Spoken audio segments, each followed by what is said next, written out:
the Elite versus Team AEW, Anarchy in the Arena, and what a name for it. It was fucking insane. There was a lot to keep track of. Welcome to the shit show. Yeah. It was beautiful. Yeah. I rewatched this match immediately after because I showed Nick. I was like, bro, you gotta fucking watch this shit. And it was I don't even know where to start, dude. Like, before everyone could even finish their entrances, before the Elite could even finish their entrances, the team AEW just came out from the crowd and just started annihilating everyone. Yeah. It became immediate anarchy. And then Darby Allin's music hits and he comes out. He's got the craziest fit going on. So his mask, I didn't catch it the first time we watched it, but the whole point of his mask was, so he had a broken nose, that was it. But then he also fucking covered the mask in tacks. Mm-hmm. Which I didn't notice the first time. I was like, whoa. Yeah. He also had like the Kim Possible pants and a mesh shirt. Yeah. He looked like he was going clubbing in Vienna, I'm not gonna lie. He looked like, crazy, dude. He didn't look like he was about to wrestle. So Darby comes out, they do, they're fucking all just beating the shit out of each other for a few minutes. And Darby's music is continuously playing, and Galera, you specifically brought up, you're like, dude, I hate when AEW does this. Like, why is the music playing? Well, because in wrestling, it's like the music comes on, they come out, and the second a punch is thrown, the music stops. Yeah. And they just kept it playing while they were fighting. But this time they turned it into a bit. So, Nick, one of the fucking Jacksons, I still can't tell the difference. I think it was Nick. Nick picks up the mic and he goes, turn this shit off. Play some good music, our new theme music. And it plays and the chaos continues. EVP theme song. Yeah. Mm-hmm. And then Bryan Danielson picks up the mic and he goes, fuck this shit. Put on the greatest wrestling theme in history, starts playing the fucking final countdown. The place explodes. And then Darby, as soon as the chorus hits, it goes, it's the final countdown. And he fucking does a coffin drop from the top of like one of the small entrances, and it was insane. It was right when it dropped, and he takes out like what 6-7 dudes with the coffin drop. Yeah, dude, it was great. And then the song plays for maybe like another 2-3 minutes, and then Matt Jackson gets the mic and he's like, turn it off. We have to pay like $200,000 every time it plays again. We can't afford this shit, please. And then he turns it off and he's like, thank you. Yeah, so that's the end of the music, but it was such a good bit. Like it was just chaos. It added to the chaos. They were going all throughout like the crowd. And then there was one point where like Jack Perry takes Darby and they go out to like the like loading area or garage or whatever. Yeah. And they just start duking it out there, and there's this giant like pile of like pallets and garbage and like a table. Before that though, don't forget to mention that Darby fucking tries to drown Jack Perry in the bucket of ice water. Yep. They're literally drowning. There's like one of those like troughs that's just filled with water and ice cubes and like water bottles. And Darby fully grabs Jack Perry and submerges him. Like hands around his neck underwater. Like it's literally just like his hands and feet are like kicking out. He grabs Darby and pushes him off him to stop him from literally drowning. Yeah. One of my biggest fears is drowning. Yeah. And even when you're in that situation, I'm like, how do you communicate? How do you communicate? All right, I actually am drowning.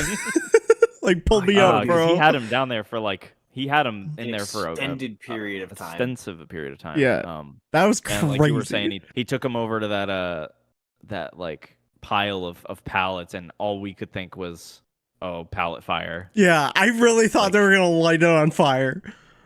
Because we had the whole we had the whole tease with Darby coming out with a flamethrower on Dynamite And we were like, oh shit, something's gonna happen with fire. So I was like, oh my god, a pallet fire, and then he gets thrown into it. Apparently, it's not that cool, but we did get something fucking crazy later on. But before that happened, fucking Jack Perry chokes out Darby Allin with a pipe at the pallets, like the pile of pallets, and then a few minutes later, it cuts back to them, and Jack Perry's in a fucking bus.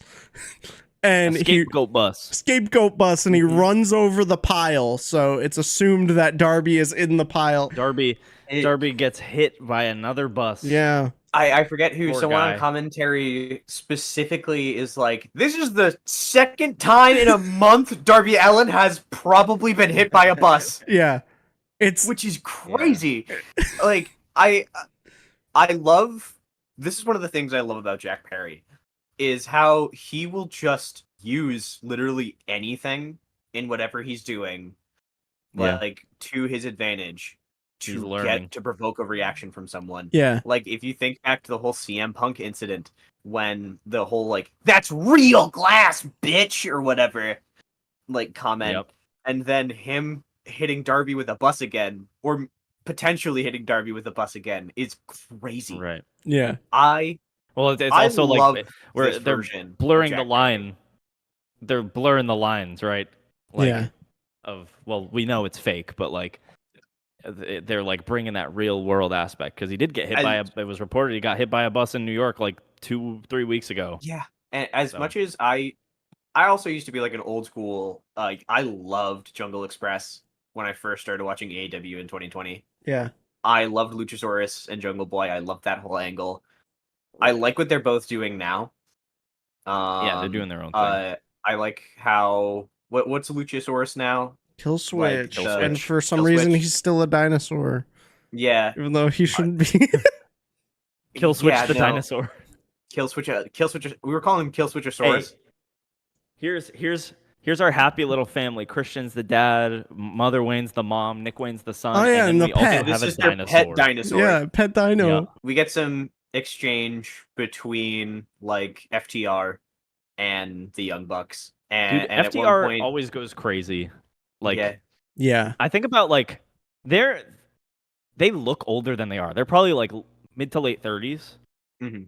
I don't know why. Whenever I look at Dax, who's the bald one, I always think he's like a lot older than he is, and he's doing all this crazy shit, and I'm like, how the fuck are you guys doing that? And then I remember they're only like 36. There was also a spot in this that I really liked where Dax takes one of the Jacksons and just starts, like, banging him against, like, the bar. Oh, yeah. And then he sees, like, and then he just sees, like, a glass of wine and a beer just, like, chilling on the bar, so he grabs them and stone colds them. Yeah. He totally just did not get any. Absolutely nothing in his mouth. Yeah. Like, if you watch to the clip, it's literally all over his chest. He maybe got a little bit of the beer in his mouth, but it's also hard to tell from the camera angle that they choose. Yeah. Yeah. Well, It so he does that, completely misses. And then he takes the whole fucking trash can and smashes it on him, and the trash just goes everywhere, dude. I just all over the place. The poor janitors for that Nasty. match. I hate that. That's so gross. Like, pay me millions of dollars a year. If you're pouring stadium trash on me, I'm gonna yak. Like, yeah, nasty. like it was something else. So And then it was just really, total chaos, total anarchy, if you will. We had, they're doing stuff on the poker chips, right? They crack one of them. We get a TK driver to Danielson on one of them. Dax goes through one, breaks one, and then we had Jack Perry emerge from the back. Well, we had Darby emerge from the back first, who looked like a fucking zombie because he just got hit. Yeah, he's fine. Yeah, totally fine. Whatever, not a big deal. He then, the Young Bucks then start beating the shit out of Darby because of course. And then they throw him down the fucking elevator. Yep. Yeah, so they drag him up the ramp, and the screen opens. They put him on the elevator, and he gets lowered in. And oh my god, that before or after it was the before. thing with Which thing? This was Which thing? The him hanging. Oh yeah, it's before that. This was before, well before. This was before that that? was the end So of the this match. is I don't even before know the the order of everything. flamethrower bit. So much shit happened. Yeah. So they drag him back. Yeah. Jack Perry comes out of nowhere, covered in goop. Yep. Greased up. By the way, very obviously covered in Why is he greased like, up? flame gel. Literally, but like it is the I second can't he, even, he like, rounds the corner, it's immediately like, why is he so fucking shiny? oh yeah. Why is he so Yeah, shiny? I know, and so I'm And trying then to he think. just- I'm like, he crashed, right? Yeah. And so, Yeah. But like, how did he get so goopy? Exactly. What did the? He's just covered in. Literally, it just looks like he's covered in goop. Yeah. That's the only way you can describe him. Yeah. And it's very obvious. Like, oh fuck, they're probably gonna There's light a him on fire. spot. There's gonna be a fire spot later. And anyway, but that doesn't matter because Goop Boy then goes up to Tony Khan at his little like producer's booth or whatever and just starts beating the fuck out of Tony Khan. Yeah, and he grabs him and he walks with him to the entrance, grabs him, goes out there, and then you see Darby come out of the other tunnel with a flamethrower. Jack Perry like throws Tony Khan, and then Darby lights him on fire. And you know, he's fucking lit up. Galir, did you see the clip I sent you of Tony rolling down the ramp like a fucking clown? So dramatic. I really wanted Tony to have more of a role. And I understand I don't think he wants to, as much as we talk about it, I don't think he wants to have that much of a role on screen, which is fine. But I thought we were gonna have him like do some kind of punch, even get a little revenge on Jack Perry, just punch him in the gut. Yeah. Even though we know He just a rolls Tony down Khan the punch ramp isn't like going to a do any stack of damage. potatoes. Real quick, I saw the tweet. It's CM Punk looking at his phone and he's like all like tired and he's staring at his phone. And then the other picture is just Jack Perry on fire. Yeah, so good. I don't think CM Punk would have approved of this. I don't one. think so. Oh no. And then somehow it fucking got crazier. Oh, I forgot to mention something earlier in the match. We had Okada hold up a sign and he goes, "This is Rainmaker Drive," and then he runs down and fucking jumps over the barricade into Danielson. Okada was so funny in this match. I love him. How far in? Are we at the point where he used the sleeve with tacks on it for the Rainmaker? So that's what's next. Yep. That's like the next part. Yeah. Also, the match is just under 30 minutes, which is kind of wild because it felt like an hour. Oh my god. It felt so long. There was so much shit happening. Everyone's getting the shit kicked out of them. They kind of move back towards the ring. Okada pulls out a sleeve with tacks in it, and he does the Rainmaker on Danielson, I think it was, or was it Yeah. someone else? Okay, so was he, on Danielson. No, it was Cash. oh yeah, it was Cash. You're right. Yeah, so he does it on Cash, and then he takes that off, and then Danielson.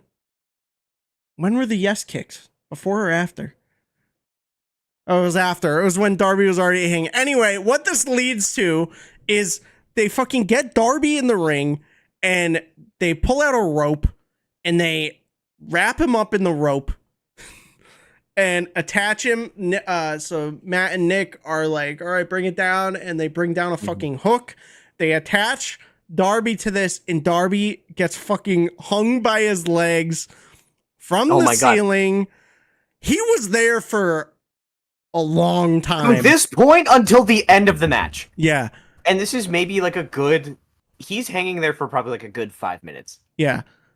And not only is he just hanging there, but then they go under the ring and they bring out a pair of those like Reebok pumps or whatever. The new Reebok pumps now available. Reebok pumps now available with a bunch of tacks on like the toe. And each of the Young Bucks put on like the left or the right shoe, respectively. And then they just fucking nail Darby in the forehead. I would also like to say we got another incredible bit from Okada where he pulls him out of the ring and he goes, "Wear these." He does. He So does. good. Oh my god, I forgot about that. I totally forgot about that. He's like so like good. Santa. Yeah. He just gifts these out. He was just so like happy and funny the whole match. Like, think about it. You're having absolute chaos happen around you, and he goes, ah, like he's just this happy dude the whole time. Like, It's so fun. funny. It's such a good gimmick. So yeah, anyway, And then- go ahead about the Reebok pumps. So anyway, the Reebok Pump Maxes, the Young Bucks put it on, and then they hit a V-trigger on Darby Allin and potentially blind the motherfucker as he's hanging upside down. Yeah. And he is just like dangling from the roof, profusely bleeding from his forehead. His protective mask is long gone at this point. And he is just he's just hanging there like a cow that has just been slaughtered and is waiting to go to the butcher. Like, that's the only way I can describe it, because he is just like limp and just like unconscious, like on the Literally border for of 5 unconscious. minutes. Like it was the most insane thing. And at a couple points too, we also get the crowd chanting, like, let down please Darby, help or something Darby. like Yeah, that. there was some Please help Darby chants. Yeah. And he's just, it's just insane. Because after that V-trigger, they don't do anything with Darby for the rest of the fucking match. He's just hanging. there. Yeah. Like, I know I haven't like talked about a lot throughout this fucking podcast, except for the insane shit. But like, dude, what the fuck? Like, Yeah. let the man down. Yeah. So as he's hanging there, we get more things happening. Like, and there were like big moments too. Like, we had Bryan Danielson do like yes kicks between both Jacksons, just fucking hitting them. And then we had an exploding chair. Like, Oh my god! I didn't even I think forgot of about that. the chair. I was so preoccupied with fucking Darby. yeah, because he's just hanging there. Like, what the fuck are they doing? And no one's talking about it. Yeah. That's the best thing, is the commentary are completely ignoring the fact that Darby Allin is hanging from the fucking roof. And then I think in probably the biggest twist for us in the night, because we truly predicted the opposite, was the Elite fucking wins. They win the Yeah. match. And we really thought that Team AEW was going to win. And, you know, We thought we were gonna have like a nice good ending, like a nice heartfelt dudes rock moment. But, yeah. But we I don't mean, get dudes that. definitely rocked during the No, match. for sure. The theme of the match was Dudes Rock. Yeah. Yeah, but yeah, the elite comes out on top, and yeah, I don't know where it goes from here.